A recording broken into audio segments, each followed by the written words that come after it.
যখন আমরা আল্লাহকে পাবো, আল্লাহ পাকের ইবাদতের মধ্য দিয়ে, রাসূলের সুন্নতের মধ্য দিয়ে অল্পে তুষ্ট থাকতে পারবো, যা আছে এতে শুকরিয়া আদায় করবো, আপনার চেয়ে সুখী মানুষ দুনিয়াতে কেউ নাই, কেউ নাই দুনিয়া। কিন্তু বস্তুবাদিতা আপনাকে এই আকীদা আদর্শ থেকে সম্পূর্ণ ডিমোটিভেট করে দেবে।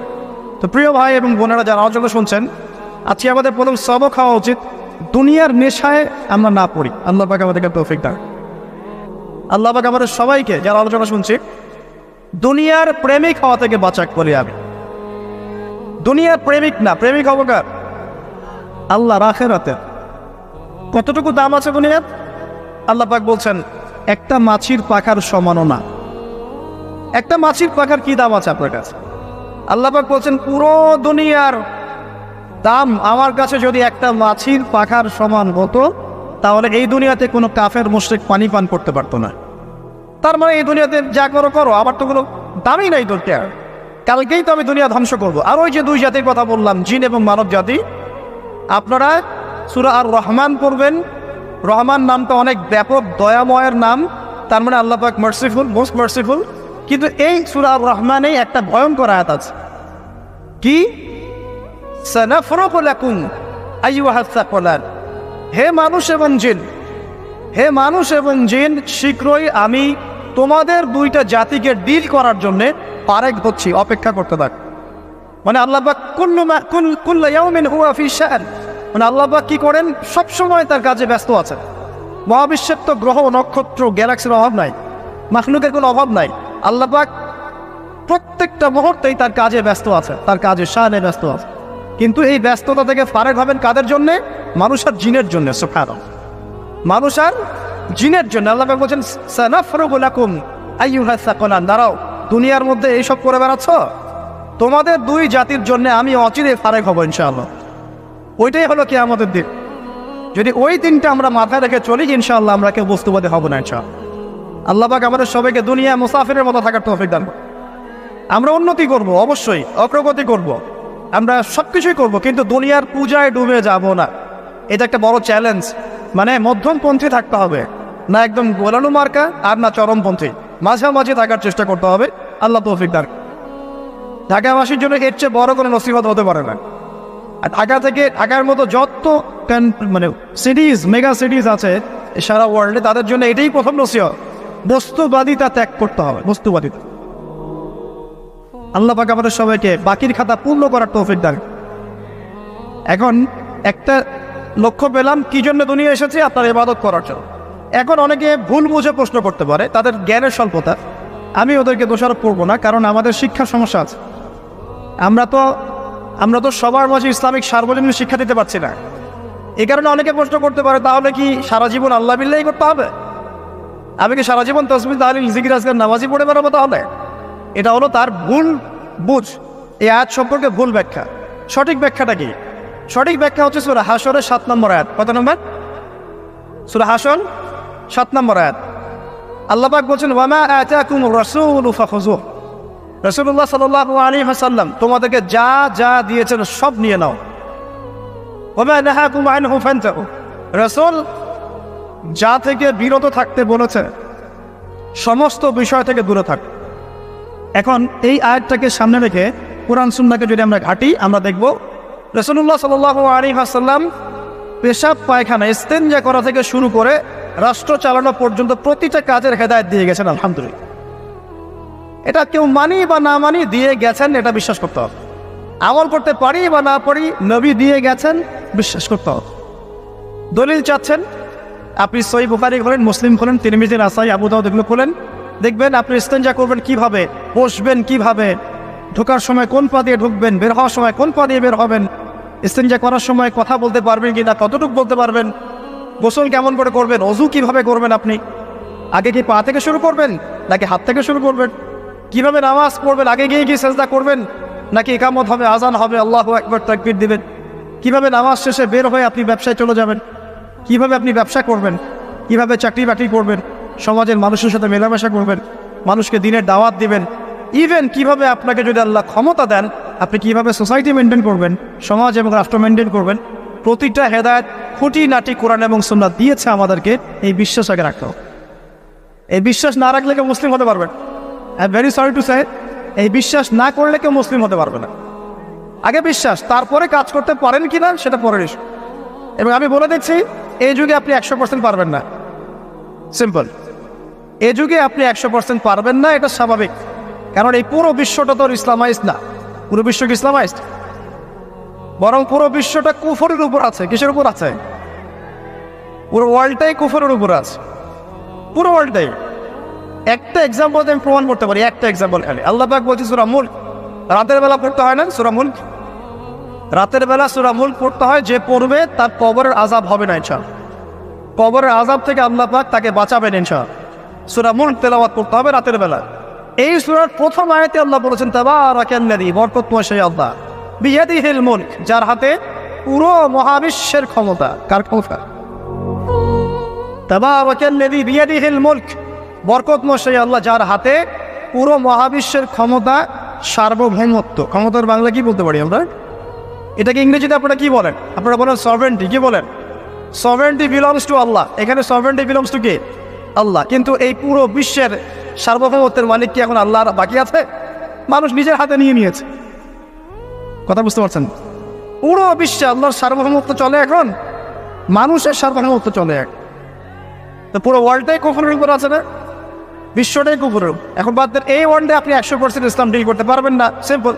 কিন্তু আগে বিশ্বাস করেন যে একদম টয়লেট থেকে শুরু করে আসমান পর্যন্ত সবকিছুই হেদায়েত কোথায় আছে, কোরআন শুনে আছে কি নাই? এখন মানতে পারি না, সেটা আমাদের ইস্যু। কেউ বিশ্বাস করেছে, মানতে পারে না, আল্লাহ তাকে মাফ করে দিবে ইনশাআল্লাহ। বিশ্বাস করেছি, মানতে পারিনি, আল্লাহ মানে বিশ্বাস করেছি, আমল করতে পারি না, এটা আল্লাহ। আমল করতে গিয়েছি, প্রতিবন্ধকতা পেয়েছি, সমাজ এমন ছিল না, বিশ্ব এমন ছিল না, আমি পারি নাই, আল্লাহ মাফ করে দাও, ইনশাআল্লাহ আল্লাহ মাফ করে দেবে ইনশাআল্লাহ। কারণ আল্লাহ পাক বলেছেন, কারো আমল নামায় যদি শিরকের পাপ না থাকে, যে কোনো গুনাহ আল্লাহ যাকে ইচ্ছা মাফ করে দেবে। আমল নামায় এখানে শিরকের পাপ রাখা যাবে না, যে কোনো গুনাহ আল্লাহ যাকে ইচ্ছা মাফ করতে পারে। বুঝাচ্ছি, মনে করেন একজন জেনা করেছেন, আল্লাহ মাফ করো। ওই জেনাকার ব্যক্তি যদি বিনা তওবাতেও মারা যায়, তওবা করে নাই, বিনা তওবাতেও মারা যায়, কাল কিয়ামতের মাঠে আল্লাহ পাক তাকেও মাফ করতে পারেন। আল্লাহু আকবার। কিন্তু একজন ব্যক্তি শিরক করেছে, তওবা না করে মারা গেছে, আল্লাহ তাকে মাফ। এখন শিরকের পাপ ছাড়া যে কোনো পাপ আল্লাহ মাফ করবেন ইনশাআল্লাহ। সো আগে আকীদা পোষণ করি যে হ্যাঁ, কোরআন সুন্নাহয় সবকিছুর সমাধান আছে আলহামদুলিল্লাহ। এখন আমি আমল করতে গিয়ে হয়তো পারছি না, এখন আমার বিশ্বাস চলমান বিশ্বের সাথে সাংঘর্ষিক হচ্ছে, এবং এই বিশ্বাসকে দমিয়ে দেওয়ার জন্যে কি করা হচ্ছে? এই বস্তুবাদিতার মতো আদর্শগুলো আপনার সামনে তোলা হচ্ছে। এখানে উত্তরটা কি? এখানে উত্তরটা হচ্ছে, দেখুন, ইবাদত মানে শুধুমাত্র নামাজ, রোজা, হজ, জাকাত নয়। ইবাদত মানে শুধুমাত্র নামাজ, রোজা, হজ, জাকাত নয়, বরং আমার জীবনের প্রতিটা সেক্টরই ইবাদত বলে কাউন্ট হবে যদি আমি সেই কাজটাকে নবীর সুন্নত অনুযায়ী করতে পারি। আমার কথা কি বুঝতে পারছেন? এই হলো ব্যাখ্যা, ওয়া মা খালাকতুল জিন্না ওয়াল ইনসা ইল্লা লিয়াবুদুন। আমি জিন আর মানুষকে শুধু আমার ইবাদত করার জন্যই সৃষ্টি করেছি। আপনার ইস্তেনজা করাটা ইবাদত। সুবহানাল্লাহ। আমার ইস্তেনজা করা কার প্রয়োজন? আমার না, ইসলামের না আল্লাহ পাকের? নাউজুবিল্লাহ। ইস্তেনজা কার জন্য করি? আমার প্রয়োজন। আমাকে এখন ইস্তেনজা করতে হবে, কষ্ট দিচ্ছে আমাকে। খাবার খাবেন, কার জন্য খাচ্ছেন? আমার জন্য নয় কি? আমার জন্যে। আপনি ব্যবসা করছেন, কার জন্যে? আমার জন্যে, আমার স্ত্রী সন্তান, আমার পরিবারের জন্য। আপনি সমাজ চালাচ্ছেন কার জন্য? আপনার জনগণের জন্য। এখানে স্বার্থ কার? মানুষের না আল্লাহ? আমার স্বার্থে আমি এই সব কাজগুলো করব, নবীর সুন্নাহ অনুযায়ী করব, তাহলে দুনিয়াবী কাজগুলোতেও আল্লাহ পাক নেকি দিয়ে দিবেন ইনশাআল্লাহ। কেমন দুনিয়াবী কাজ? স্ত্রী সহবাস করা, স্ত্রীর সাথে ভালোবাসা, প্রণয় বিনিময় করা। আপনি স্ত্রীর দিকে তাকিয়েছেন, নেকি হয়েছে। স্ত্রীর হাতটা ধরেছেন, নেকি হয়েছে। স্ত্রীকে আদর করেছেন, নেকি হয়েছে। তার মুখের মধ্যে ভাত তুলে দিয়েছেন, নেকি হয়েছে। আপনার ছেলেকে আদর করে কোলে নিয়েছেন, নেকি হয়েছে। মা ছেলেকে দুধ পান করাচ্ছে, নেকি হচ্ছে। আপনি ভাইকে 5টা টাকা দিয়ে সহযোগিতা করলেন, নেকি হচ্ছে। একজন এসে বসতে পারছে না, জায়গা ছেড়ে দিলেন, নেকি হচ্ছে। ইভেন রাস্তায় হাঁটছেন, এক মুসলিম ভাইয়ের সাথে সাক্ষাৎ হলো, সালাম দিলেন, মুচকি হাসি দিলেন, নেকি হয়ে গেল। তাহলে আমরা কিভাবে বলতে পারি যে ইসলাম কি শুধু নামাজ, রোজা, হজ, জাকাতকেই স্বীকৃতি দেয়, এগুলো করতেই দুনিয়াতে আসছি, নাকি সব কাজই ইবাদত? আমার আলোচনা কি পরিণত আছে? আমাদের জীবনের প্রতিটা কাজই ইবাদত, যদি সেটা রাসূল সাল্লাল্লাহু আলাইহি ওয়াসাল্লামের সুন্নাহ মতো করা হয়। তিনটা জিনিস খেয়াল রাখতে হবে। কয়টা জিনিস ভাই? এক, সেই ইবাদত হতে হবে আল্লাহর সন্তুষ্টির জন্য। এই যে আমি স্ত্রীর মুখে ভাত তুলে দিচ্ছি, তার কাছ থেকে কিছু পাওয়ার আশায় নয়, আমি দিচ্ছি আল্লাহর সন্তুষ্টির। আমি যে একজন মুসলিম ভাইকে হাসি মুখে সাক্ষাৎ করলাম, ও আমাকে ভালো বলবে, পরে আমাকে হেল্প করবে, এমন এই জন্য নয়, আল্লাহ পাক সন্তুষ্ট হবেন তাই। আমি নামাজে দাঁড়িয়েছি, লোকে আমাকে ভালো বলবে এই জন্য দাঁড়াই নাই, দাঁড়িয়েছি কেন? যাতে আল্লাহ আমাকে কালকে আমাদের মঠে বাঁচাও।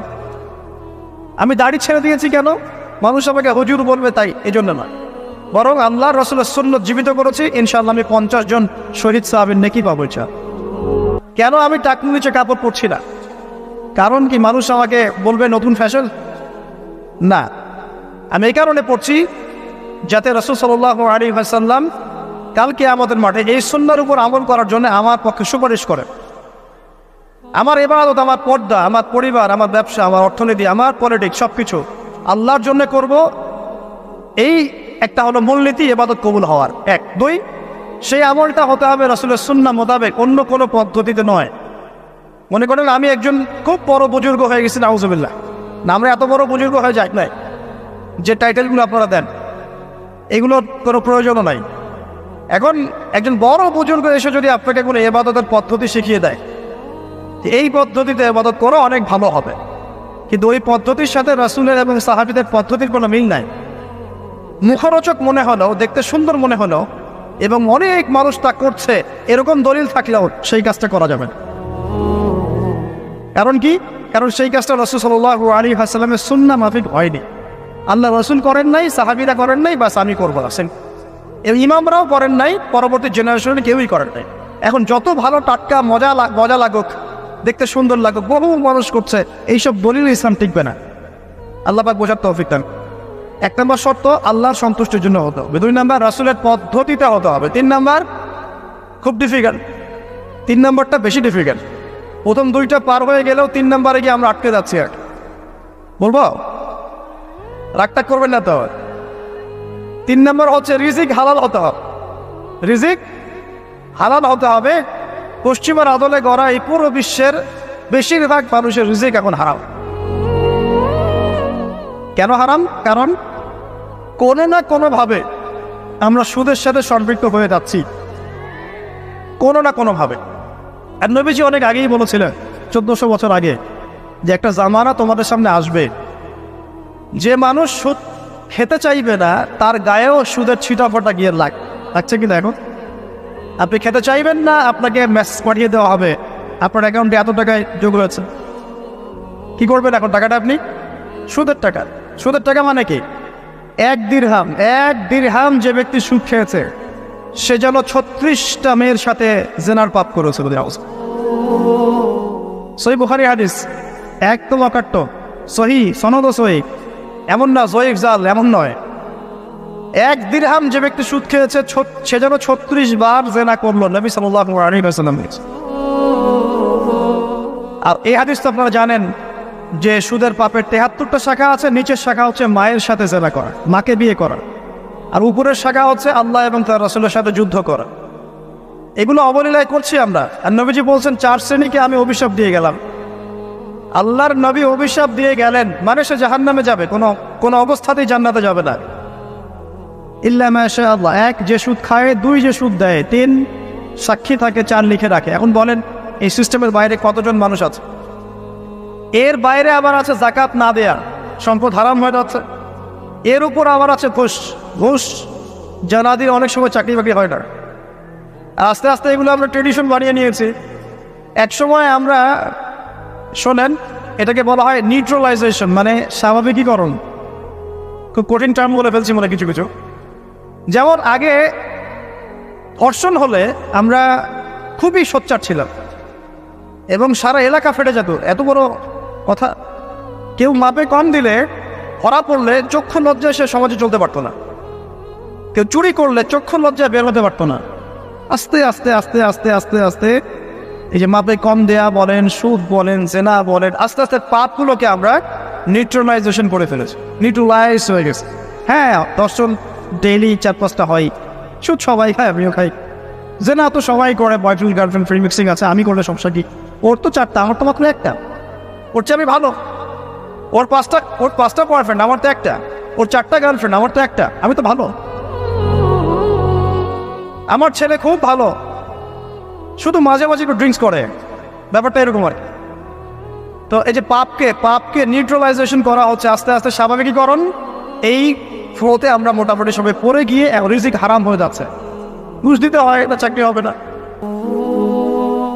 আবার দেখেন, জাকাত না দেওয়ার মধ্য দিয়ে রিজিক হারাম করে ফেলছি, সুদ খাওয়ার মধ্য দিয়ে করছি, ঘুষ নেওয়ার মধ্য দিয়ে করছি, কোনো কোনো ক্ষেত্রে করাপশন, অন্যের সম্পদ আত্মসাতের মধ্য দিয়ে করছি। এর বাইরে যারা ব্যবসা করছি, আমরা যে দুধে দেওয়া তুলসী পাতা এমনও নয়, কোনো কোনো সময় মাপে কম দিচ্ছি।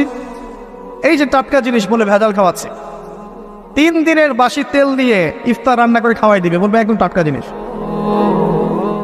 রমজান মাস আসছে সামনে না, কত যে মানুষ বের হবে যারা তারাবির নামাজ পড়বে একদম 20 রাকাত, ওখানে রাকাত নিয়ে ঝগড়া হবে। ঠিক ওরাই যখন দেখবেন বিকালে দুপুরে ইফতার বিক্রি করবে, বিভিন্ন পণ্য বিক্রি করবে, দেখবেন যে দুনিয়ার বাসি পচা আপনাকে খাওয়াই দিবে। এই শ্রেণীর মানুষের ধারণা যে লা ইলাহা ইল্লাল্লাহ শুধু মসজিদে আছে, বাজারে নাই। এটা ধারণা লা ইলাহা ইল্লাল্লাহ মুহাম্মাদুর রাসূলুল্লাহ এটা মসজিদে আছে, বাজারে, সমাজে, অন্য জায়গায় নাই। এটা তাদের ধারণা। তাদের এই ধারণা অচিরেই ভাঙবে যখন মৃত্যুর দূত চলে আসবে। তখন বুঝবে লা ইলাহা ইল্লাল্লাহ একটা সার্বজনীন কালিমা, যেটা জীবনের সব ক্ষেত্রেই চলতে হবে। আল্লাহ পাক আমাদেরকে বোঝার তৌফিক দান।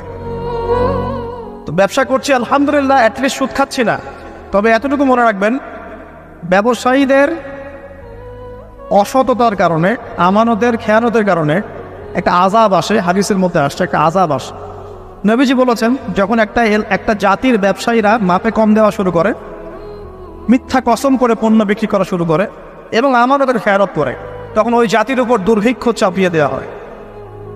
কি চাপিয়ে দেওয়া হয়? দুর্ভিক্ষ চাপিয়ে দেওয়া হয়। মনে করছেন যে হয়তো দুর্ভিক্ষ নাই, পুরো ওয়ার্ল্ড ওয়াইড একটা নীরব দুর্ভিক্ষ চলছে এখন আস্তে আস্তে। সকালে একটু আগে বলেছিলাম না, গরিব মানুষ আলু ভর্তা, ডাল আর ডিম ভাজা দিয়ে ভাত খেত আগে, এখন তারা বলে আমরা ডিমই দেখতে পারি না চোখে। ডিমও খাওয়ার এখন সামর্থ্য হচ্ছে না অনেকেরই। আপনি শোনেন, আমি একটা জব করতাম, মনে করেন স্যালারি পেতাম 5,000 টাকা, এখন পাচ্ছি 10,000 টাকা। কিন্তু 10,000 টাকা স্যালারি পাওয়ার পরেও আগে 5,000 টাকা দিয়ে আমি সংসার চালাতে পারতাম, এখন 10,000 টাকা দিয়ে পারছি না। কারণ কি? কারণ হচ্ছে মুদ্রাস্ফীতি, দ্রব্যমূল্যের ঊর্ধ্বগতি, এর পাশাপাশি আছে আমানতের খেয়ানত করা, করাপশন এবং কিছু অসৎ ব্যবসায়ীর এই দূরভিসন্ধি।